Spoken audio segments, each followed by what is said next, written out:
Hello friends, आपल्या सर्वांची आवडती मालिका तू ही रे माझा मितवा या मालिकेच्या आजच्या सोमवार 23 मार्चच्या एपिसोडमध्ये असं काहीतरी घडलंय जे पाहून तुम्हाला खूप भारी वाटेल. राजेशचे दिवस भरले आहेत, राजेशच्या पापांचा घडा भरलाय. मग नेमकं असं घडलंय तरी काय? तर फ्रेंड्स, आजच्या एपिसोडमध्ये चक्क रियाने, ती राजेशची गोव्यावाली गर्लफ्रेंड रियाने दाद्याला कॉल केला आणि म्हणाली, मी तुला एका माणसाचा फोटो पाठवते. सगळ्यात आधी त्या माणसाला शोधायचं, त्याचे हातपाय तोडायचे आणि मग त्याला माझ्यासमोर घेऊन यायचं. मग मी त्याचा बदला घेईल. आणि हा माणूस दुसरा तिसरा कुणी नसून रियाचा सर्वेश म्हणजे आपल्या सगळ्यांचा राजेश आहे. आणि दाद्याने जेव्हा हा फोटो पाहिला तेव्हा त्याने लगेच अर्णवला कॉल केला, अर्णवला भेटायला बोलवलं आणि अर्णवला हे सगळं सत्य सांगितलं. मग दोघांनी मिळून एक प्लॅन बनवला आणि या दाद्याने राजेशला एक पार्सल पाठवलंय, जे पार्सल पाहून राजेशचे डोळेच पांढरे झालेत. मग हे नेमकं घडलं तरी कसं हे जाणून घेण्यासाठी हा व्हिडिओ शेवटपर्यंत नक्की पहा. फ्रेंड्स, आजच्या एपिसोडच्या सुरुवातीलाच अर्णवच्या घरी गुढीपाडव्याची जय्यत तयारी सुरू असते. मामा त्याची कामं करत असतो. मामी ही हातामध्ये मोतीचूरचे लड्डू घेऊन येते आणि लगेचच मामाला पाहून म्हणते, पाहिलं का, तुमचा मुलगा आज घरी इतका मोठा सण असताना सुद्धा त्या मुलीच्या घरी गेलाय, तिच्या मागे पुढे करतोय. तर मामा म्हणतो, काय वल्लरी, ती मुलगी असं काय बोलतेस, आपली होणारी सून आहे ती आणि तो तिला मदत करायला गेलाय. त्यांच्या घरी काहीतरी गॅसचा प्रॉब्लेम झालाय, तो सॉल्व्ह करायला गेलाय. वल्लरी चिडून म्हणते, तुम्हाला काही सांगून ना काही फायदाच नाहीये. आणि मामा वल्लरीच्या हातातील असलेले मस्त मोतीचूरचे लड्डू खाऊ लागतो. मामी म्हणते, तुम्हाला खाण्याशिवाय काही सुचतच नाही. ती मामाच्या हातात हे मोतीचूरचे लड्डू देते आणि रागारागाने निघून जाते. तेवढ्यात अर्णव तेथे येतो आणि मामा त्याला विचारतो, झाली का मग तयारी? अर्णव म्हणतो, हो मामा, सगळी तयारी झाली आहे. आणि त्याच वेळेस ईश्वरी एक सुंदर साडी नेसून आपल्या रूममधून बाहेर पडते आणि जिन्याने खाली उतरू लागते. आणि अर्णव तिच्याकडे पाहतो, मामा तिच्याकडे पाहतो. ईश्वरी खूप सुंदर दिसत असते आणि अर्णव तिच्या सौंदर्यामध्ये पूर्णपणे हरवूनच जातो. मामासुद्धा ईश्वरीकडे पाहून खुश होतो, पण अर्णवला कशाचंच भान राहिलेलं नसतं. तो ईश्वरीकडे एकटक पाहत असतो. खरंच ईश्वरी खूप सुंदर दिसत असते आणि अर्णव तिच्या सौंदर्यात पूर्णपणे हरवून गेलेला असतो. मामाच्या हे लक्षात येतं. मामा अर्णवला विचारतो, कशी दिसतेय? अर्णव म्हणतो, खूप छान. मामा विचारतो, मग आल्यावर तिला म्हण हॅप्पी गुढीपाडवा. अर्णव म्हणतो, हो म्हणेल ना. तेवढ्यात ईश्वरी खाली उतरते. मामा, कबाब में हड्डी नको असं म्हणून तेथून निघून जातो आणि अर्णव ईश्वरीकडे एकटक पाहतच राहतो. ईश्वरीला समजतं अर्णव माझ्यावर फिदा झालाय आणि माझ्याकडेच एकटक पाहतोय. अर्णव ईश्वरीला म्हणतो, हॅप्पी गुढीपाडवा. तर ईश्वरी म्हणते, सर हॅप्पी गुढीपाडवा नाही, मराठी नूतन वर्षाच्या हार्दिक शुभेच्छा असं म्हणा. अर्णव हे वाक्य रिपीट करतो, मराठी नूतन वर्षाच्या हार्दिक शुभेच्छा. ईश्वरी खूप खुश होऊन तुम्हाला सुद्धा असं म्हणते. आणि मग ईश्वरी अर्णवला सांगते, चला सर, दाराला तोरण लावायचंय. आणि ईश्वरी बाहेर जाते. अर्णव तिच्याकडे एकटक पाहतच राहतो. ही मालिका सुरू झाल्यानंतर पहिल्यांदाच अर्णव इतका खुल्लम खुल्ला ईश्वरीकडे पाहतोय आणि तिच्याकडे पाहताना ईश्वरीला कळू नये याची काळजी सुद्धा घेत नाहीये, लाजत सुद्धा नाहीये. अर्णव आणि ईश्वरी दाराबाहेर येतात. ईश्वरी एक खुर्ची आणते आणि म्हणते, सर मी तोरण लावते. अर्णव म्हणतो, तुला नाही जमणार, तुझी उंची कमी आहे, मी लावतो. ईश्वरी म्हणते, नाही सर, तुम्हाला नाही जमणार, तोरण कसं लावायचं ते मला माहिती आहे, म्हणून मी करते. आणि ईश्वरी ही खुर्चीवर उभी राहते. अर्णवला माहीत असतं तिला काही जमणार नाही. ईश्वरी तोरण लावण्याचा प्रयत्न करते, पण तिची उंचीच पुरत नाही आणि ती म्हणते, सर नाही जमत आहे. अर्णव चिडून म्हणतो, मग तुला सांगितलं कळत नाही ना. ईश्वरी खुर्चीवरून खाली उतरते. अर्णव खुर्चीवर उभा राहतो आणि तोरण लावण्याचा प्रयत्न करतो. अर्णव एका बाजूचं तोरण लावतो आणि ईश्वरीला म्हणतो, चल दुसऱ्या बाजूचं तोरण दे. पण ईश्वरी ही या तोरणामध्ये काहीतरी गुंता झालेला असतो, तेच सोडवत असते. अर्णव हा वरती दाराकडेच पाहत असतो. तो हात मागे करतो. ईश्वरीचं लक्ष नसतं. अर्णव म्हणतो, दे ना लवकर. आणि हे बोलण्यातच अर्णवचा तोल जातो आणि तो चक्क ईश्वरीच्या अंगावरच पडतो. ईश्वरी आणि अर्णव एकमेकांच्या खूप जवळ असतात. एकतर आधीच अर्णव ईश्वरीच्या सौंदर्यात हरवून गेलेला असतो आणि आता तो ईश्वरीच्या एवढ्याच जवळ असतो की ईश्वरी आणि अर्णव हे दोघेही भान विसरून गेलेले असतात. दोघे एकमेकांच्या खूप जवळ येतात. तेवढ्यात ईश्वरी अर्णवला भानावर आणते. सर आपण रूममध्ये नाही, घराच्या बाहेर आहोत. अर्णवसुद्धा भानावर येतो. अर्णव उठण्याचा प्रयत्न करतो तर त्याच्या कुर्त्याच्या शर्टमध्ये ईश्वरीचं गळ्यातलं अडकतं. अर्णव ते सोडवण्याचा प्रयत्न करतो, पण अर्णवला ते काही जमत नाही. ईश्वरी म्हणते थांबा सर, आणि ती अर्णवच्या शर्टमधून हा दागिना सोडवते. अर्णव आणि ईश्वरी पुन्हा एकमेकांकडे पाहतात. अर्णव चांगलाच लाजतो आणि ईश्वरीला म्हणतो मला एक महत्त्वाचा कॉल करायचा आहे. अर्णव उभा राहतो. ईश्वरी तशीच बसलेली असते. अर्णव तिला उठायला हात देतो. ईश्वरी हात देते. अर्णव तिला उभं करतो. मी कॉल करून येतो असं म्हणून तो तेथून पळून जातो. हे त्याचं नाटक असतं, कारण तो खूप लाजतो. ईश्वरीसुद्धा लाजते, स्माईल करते. अर्णव सरांच्या इतक्या जवळ मी आज होते. अर्णव सर माझ्याकडे कसे पाहत होते हे सगळं आठवून ती खूप खुश होते आणि लाजते. आणि थोड्या वेळानंतर ईश्वरीने हे तोरण लावलेलं असतं. ईश्वरी ही खुर्ची ठेवायला जाऊ लागते. तेवढ्यात राजेश तेथे येतो आणि ही खुर्ची पकडतो. ईश्वरीकडे प्रेमाने पाहतो. ईश्वरी मात्र त्याच्याकडे रागारागाने पाहते आणि ही खुर्ची सोडून जाऊ लागते खुर्ची ठेवायला. तर राजेश म्हणतो काय करारी दिसतीये माझी इंदोरी जिलेबी, हॅप्पी गुढीपाडवा. ईश्वरीला खूप राग येतो. ईश्वरी ही राजेशकडे रागारागाने पाहून म्हणते हॅप्पी गुढीपाडवा, पण हे नवीन वर्ष आहे ना, तुझ्यासाठी बिलकुल हॅप्पी नसणार आहे. तुझी खूप वाईट अवस्था होणार आहे. तर राजेश म्हणतो ते सोड ग, त्याला नाही महत्त्व. मी ऐकलं जेव्हा मी येथे नव्हतो तेव्हा तू वाघिणीसारखी डरकाळी फोडली. तशी तर तुझ्यात हिंमत आहे, पण तू एकदम बेधडकपणे बोलली. खूप भारी ऐकेलस असं ऐकलंय मी. असं म्हणून राजेश चक्क ईश्वरीचा हात हातात घेतो. ईश्वरी खूप चिडते आणि त्याचा हात जोरात झटकते आणि म्हणते जसं येथे कुणी नसताना तू माझ्या जवळ येण्याचा प्रयत्न करतोय ना, तसंच येथे कुणी नसताना मी तुझी पिटाईसुद्धा करू शकते.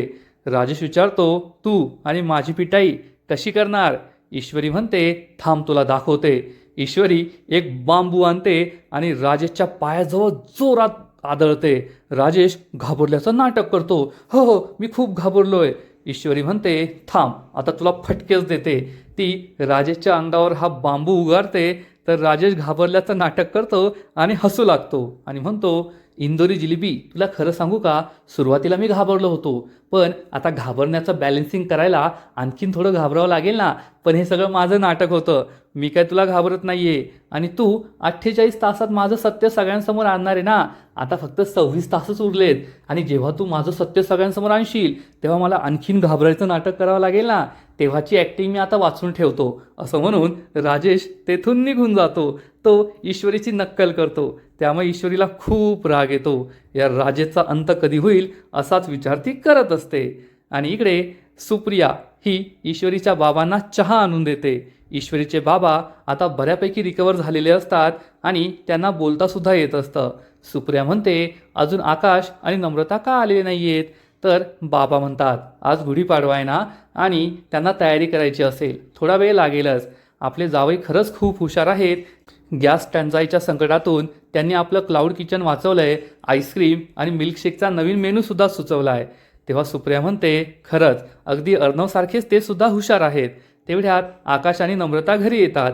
आकाश आईबाबांच्या पाया पडतो आणि बाबांची तब्येत कशी आहे ते विचारतो. तर बाबा सांगतात आता तब्येत खूप सुधारली आहे, मला थोडं थोडं बोलतासुद्धा येत आहे. हे ऐकून आकाशलाही आनंद होतो. सुप्रिया विचारते तुम्ही सगळी तयारी करून आलात का? नम्रता सांगते हो आई, आम्ही सगळी तयारी केली आहे आणि आकाश सर खरंच खूप हुशार आहेत, खूप टॅलेंटेड आहेत. तर सुप्रिया म्हणते कळलं बाई कळलं, तुझा होणारा नवरा खूप हुशार आहे. आणि ती ईश्वरीच्या बाबांना म्हणते पाहिलं का, अजून लग्न झालं नाही आहे तरीसुद्धा ही होणाऱ्या नवऱ्याचं कसं कौतुक करते. नम्रता आणि आकाश खूप लाजतात.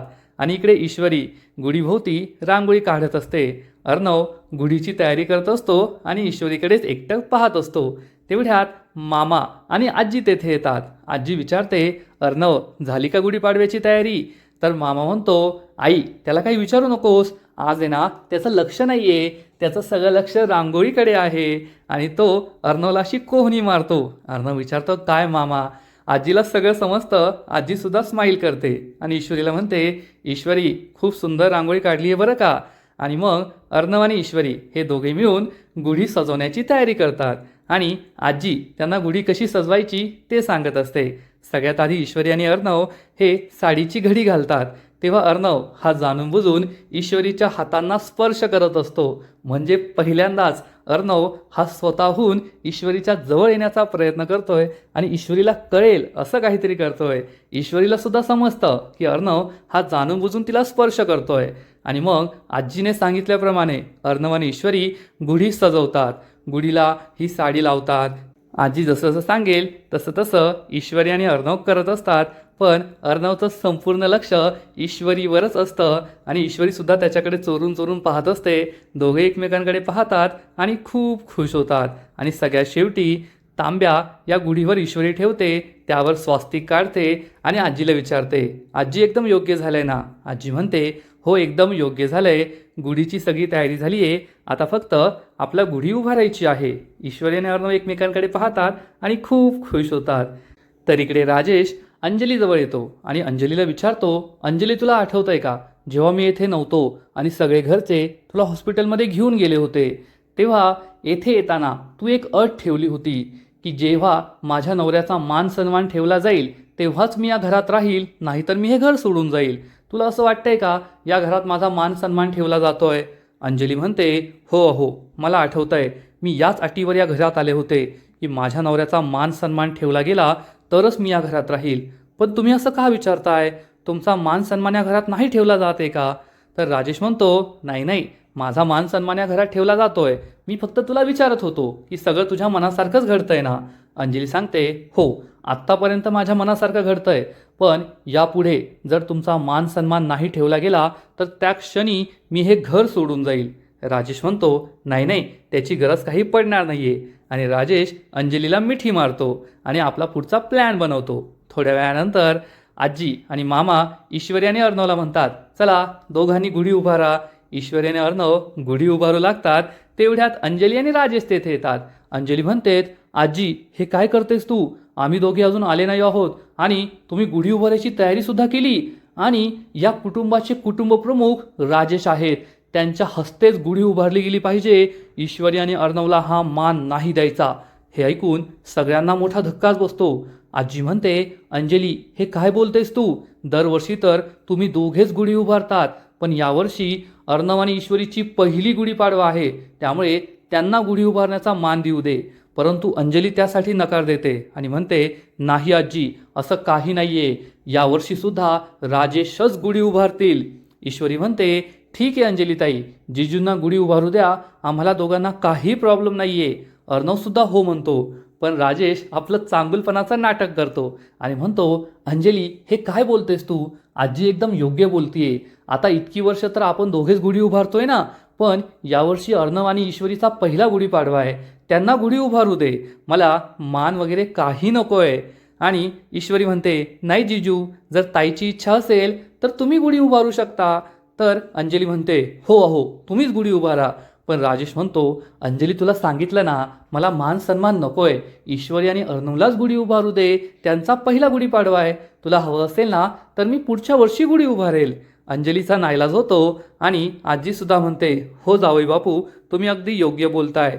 आजी अर्णव आणि ईश्वरीला गुढी उभारायला सांगते. अर्णव आणि ईश्वरी तयार होतात. दोघे गुढी उभारतात आणि दोघे गुढीची मनोभावे पूजा करतात.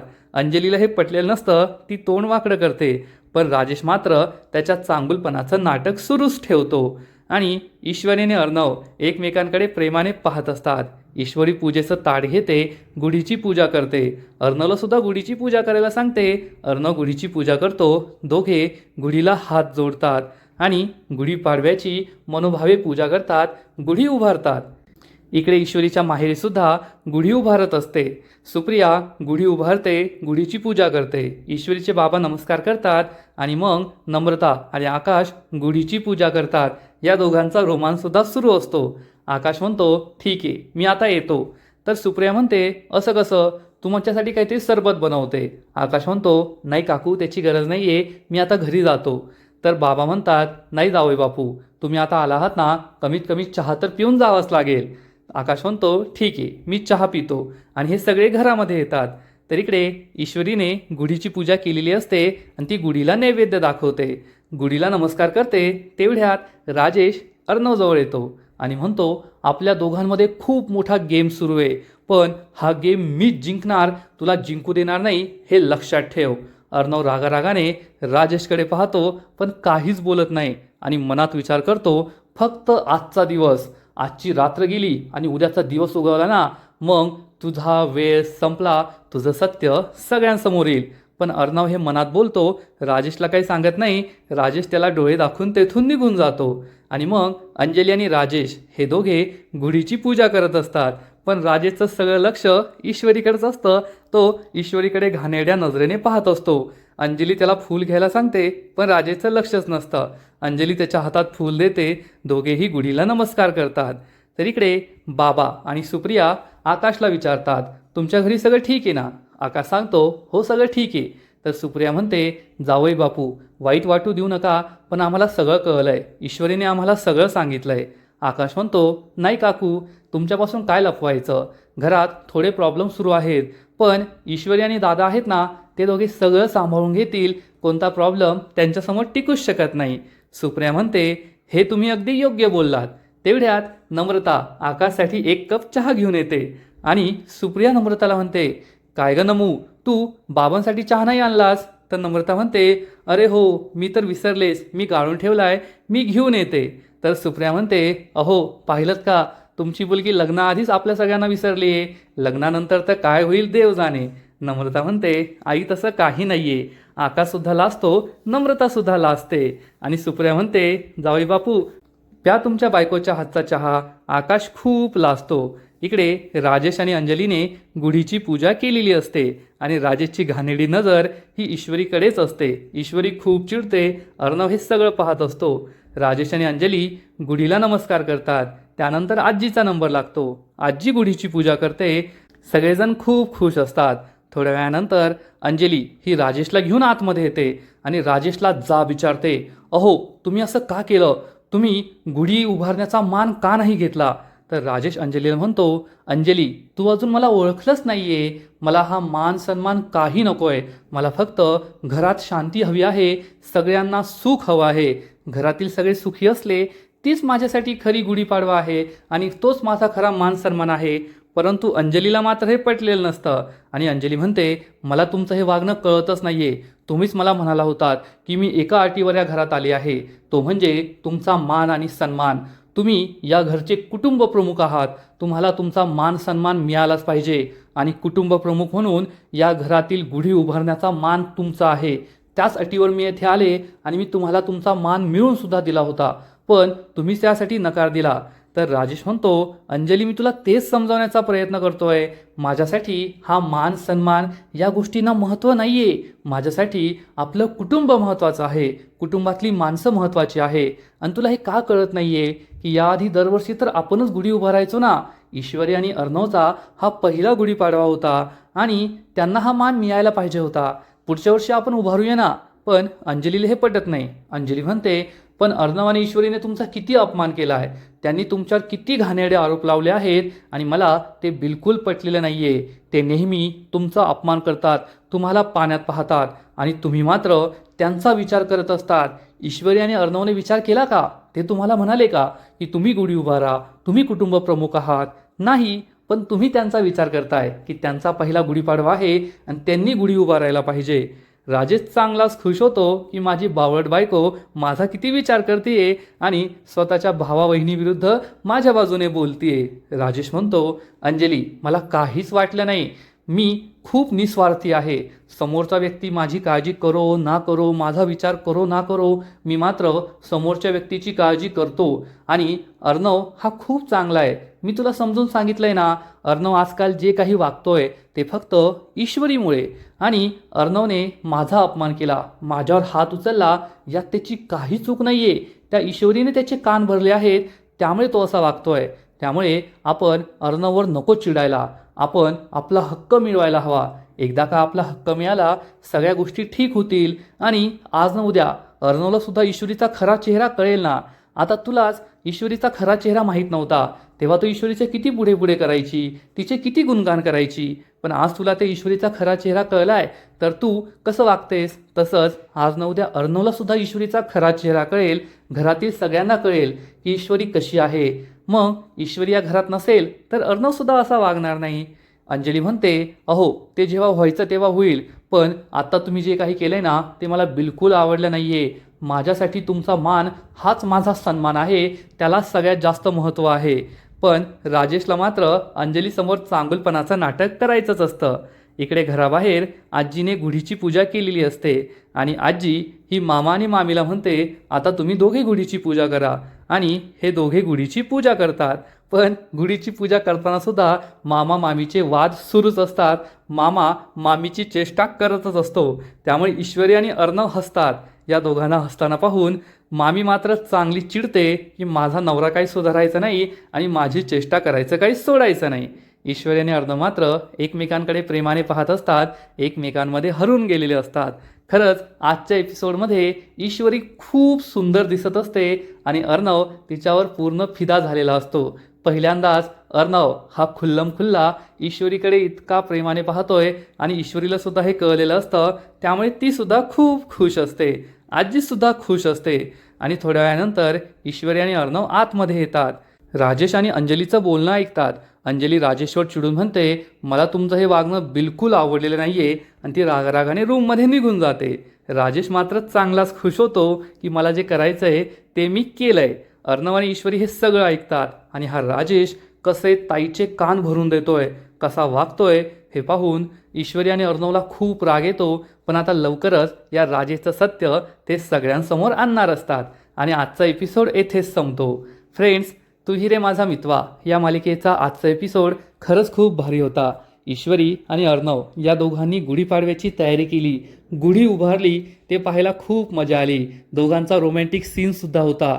ईश्वरी आणि अर्णव दोघे खूप सुंदर दिसत होते. ईश्वरीने तर खरंच आज एक नंबर पेहराव केला होता, ती खूप छान दिसत होती.